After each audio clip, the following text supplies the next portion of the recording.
बिहार विधान परिषद की 8 सीटों पर चुनाव की तैयारी अब पूरी हो गई है। 16 नवंबर को इनका कार्यकाल पूरा होने वाला है। स्वागत है आपका। आप देख रहे हैं मैं वही खबर नहीं और मैं हूं शशि भूषण। बिहार की राजनीति में विधानसभा चुनाव के बाद अब एक और बड़ा चुनाव दस्तक देने वाला है। इस बार मुकाबला आम मतदाताओं के बीच नहीं बल्कि स्नातक और शिक्षक मतदाताओं के बीच होगा, क्योंकि बिहार विधान परिषद की 8 सीटों की उल्टी गिनती शुरू हो चुकी है। इन 8 सीटों पर मौजूदा सदस्यों का कार्यकाल 16 नवंबर 2026 को समाप्त हो रहा है। भारत निर्वाचन आयोग चुनाव की प्रशासनिक तैयारियां लगभग पूरी कर चुका है। मतदाता सूची तैयार है, बूथों का निर्धारण हो चुका है, आरओ और एआरओ की जिम्मेवारियां तय हैं। अब पूरे बिहार की नज़र सिर्फ एक सवाल पर है, क्या सितंबर में बिहार एमएलसी इलेक्शन 2026 का चुनावी कार्यक्रम घोषित होगा। आज के इस विशेष एपिसोड में हम समझेंगे 8 सीटों का पूरा गणित, चुनाव की तैयारी, मतदाता सूची का महत्व और बिहार की राजनीति पर इसका असर। सबसे पहले समझिए कौन सी ये 8 सीटें हैं। विधान परिषद चुनाव 2026 में कुल 4 स्नातक निर्वाचन क्षेत्र और 4 शिक्षक निर्वाचन क्षेत्र शामिल हैं। ग्रेजुएट यानी स्नातक निर्वाचन क्षेत्रों में पटना से नीरज कुमार की सीट, दरभंगा से सर्वेश कुमार, कोसी से नरेंद्र कुमार यादव और तिरहुत स्नातक से वंशीधर ब्रजवासी की।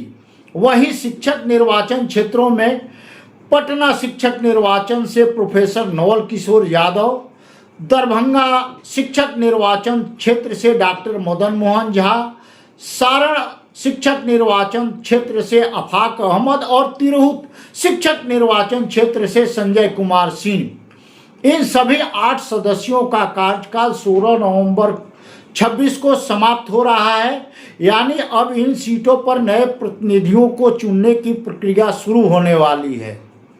आखिर क्यों खास है यह चुनाव? बहुत से दर्शक सोचते होंगे कि यह भी विधानसभा चुनाव जैसा ही होगा, लेकिन ऐसा बिल्कुल ही नहीं है। बिहार एमएलसी इलेक्शन का यह चुनाव सामान्य मतदाताओं का नहीं है, बल्कि विशेष मतदाता वर्ग का यह चुनाव है। ग्रेजुएट कंस्टिट्यूएंसी में केवल पात्र स्नातक मतदाता ही मतदान करेंगे, जबकि टीचर कंस्टिट्यूएंसी में केवल पात्र शिक्षक मतदाता वोट डालेंगे।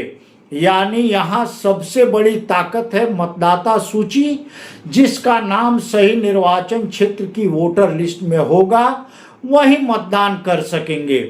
इसलिए बिहार एमएलसी वोटर लिस्ट 2026 इस चुनाव की सबसे महत्वपूर्ण कड़ी बन चुकी है। आखिर चुनाव की तैयारी कहां तक पहुंची है? अक्सर लोग सोचते होंगे कि चुनाव की घोषणा के बाद तैयारी शुरू होती है, लेकिन सच्चाई इससे बिल्कुल अलग है।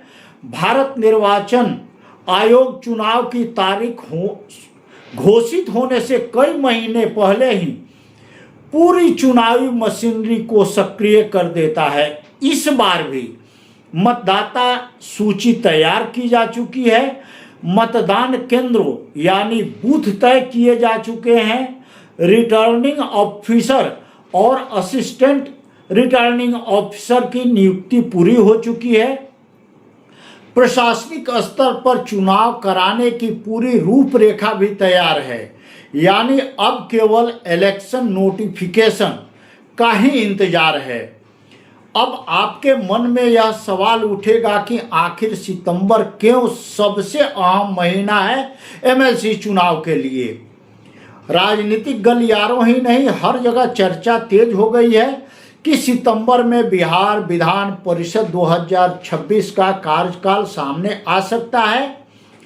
यह कार्यक्रम आएगा, हालांकि अंतिम फैसला भारत निर्वाचन आयोग करेगा, लेकिन कार्यकाल समाप्त होने की तारीख 16 नवंबर 2026 होने के कारण चुनावी कार्यक्रम का इंतजार अब निर्णायक चरण में पहुंच चुका है। जैसे ही आयोग अधिसूचना जारी करेगा उसके बाद पूरी चुनावी प्रक्रिया शुरू हो जाएगी, यानी अधिसूचना, नामांकन पत्रों की जांच, नाम वापसी, मतदान, मतगणना, यानी बिहार की राजनीति में चुनावी कैलेंडर का सबसे महत्वपूर्ण महीना साबित हो सकता है। 2020 का चुनाव क्यों याद रखना जरूरी है? क्योंकि उस समय चुनाव हुआ था। अगर हम पिछला चुनाव देखें तो तस्वीर काफ़ी दिलचस्प थी। 2020 में भी इन्हीं 4 ग्रेजुएट और 4 शिक्षक निर्वाचन क्षेत्रों के लिए चुनाव हुआ था। उस समय आयोग ने चरणबद्ध कार्यक्रम जारी किया था। सितंबर में अधिसूचना, अक्टूबर में नामांकन, अक्टूबर में ही मतदान और नवंबर में मतगणना, यानी विधान परिषद चुनाव हमेशा एक तय संवैधानिक प्रक्रिया के तहत आगे बढ़ता है। इसलिए इस बार भी चुनावी कैलेंडर लगभग उसी ढांचे में आने की संभावना है, पर राजनीतिक विश्लेषकों की भी नज़र है। किन जिलों पर रहेगी सबसे ज़्यादा नज़र? यह चुनाव केवल 8 सीटों का नहीं बल्कि बिहार के बड़े शैक्षणिक और राजनीतिक क्षेत्रों का चुनाव है। सबसे ज़्यादा चर्चा होगी पटना, जहां ग्रेजुएट और टीचर दोनों सीटें हैं। दरभंगा मिथिला की राजनीति का केंद्र है। तिरहुत, जहां दोनों निर्वाचन क्षेत्रों में मुकाबला होगा।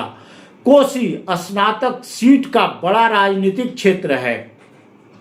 वहीं सारण शिक्षक निर्वाचन क्षेत्र की अहम सीट है, यानी उत्तर बिहार से लेकर राजधानी पटना तक इस चुनाव का असर साफ दिखाई देगा। असली लड़ाई आखिर किस बात की होगी? जैसे ही चुनावी कार्यक्रम आएगा, राजनीतिक दलों के सामने सबसे बड़ा सवाल होगा कि आखिर उम्मीदवार कौन होंगे। क्या मौजूदा चेहरे होंगे? दोबारा उनको मैदान में उतारा जाएगा? क्या नए शिक्षाविद, युवा स्नातक नेता चुनाव लड़ेंगे? क्या निर्दलीय उम्मीदवार फिर से चुनौती देंगे?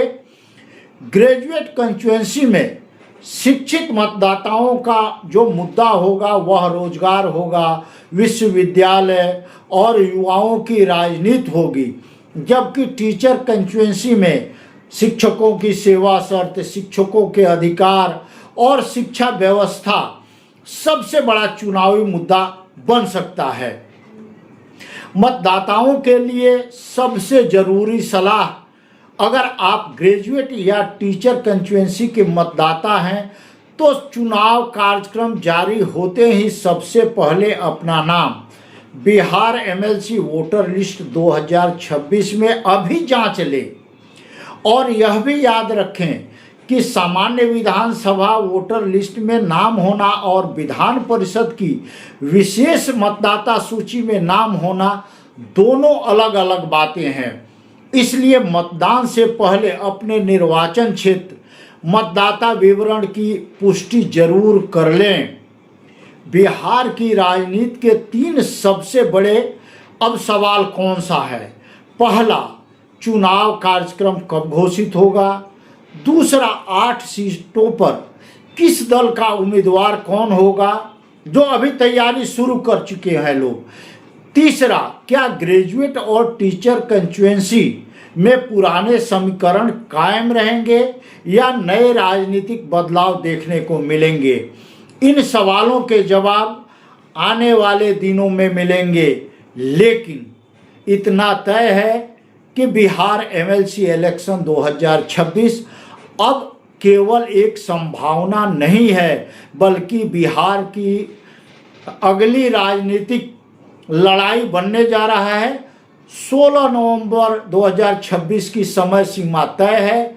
चुनावी तैयारी लगभग पूरी है। अब इंतजार सिर्फ भारत निर्वाचन आयोग के आधिकारिक घोषणा की है। जैसे ही चुनावी कार्यक्रम जारी होगा, नामांकन से लेकर मतदान, मतगणना तक की हर अपडेट सबसे पहले हम आपके सामने लेकर आएंगे। मैं हूं शशिभूषण। मैं वहीं खबर नई के इस नए एपिसोड में। नमस्कार, धन्यवाद। आज तक का अपडेट यहीं तक। जो पहली ब्रेकिंग थी मैंने आपको और आपके पास तक पहुंचाने की कोशिश की। अगर आप मुझे देख रहे हैं तो मुझे फॉलो कीजिए, मेरे पेज को फॉलो कीजिए, मेरे YouTube चैनल को सब्सक्राइब कीजिए। इसके अलावा अपनी राय इस वीडियो पर ज़रूर दीजिए, जिससे यह पता चले कि कहां पर कैसी तैयारी चल रही है। क्या मतदाता अब घर घर संपर्क में जुट गए हैं? बहुत बहुत धन्यवाद।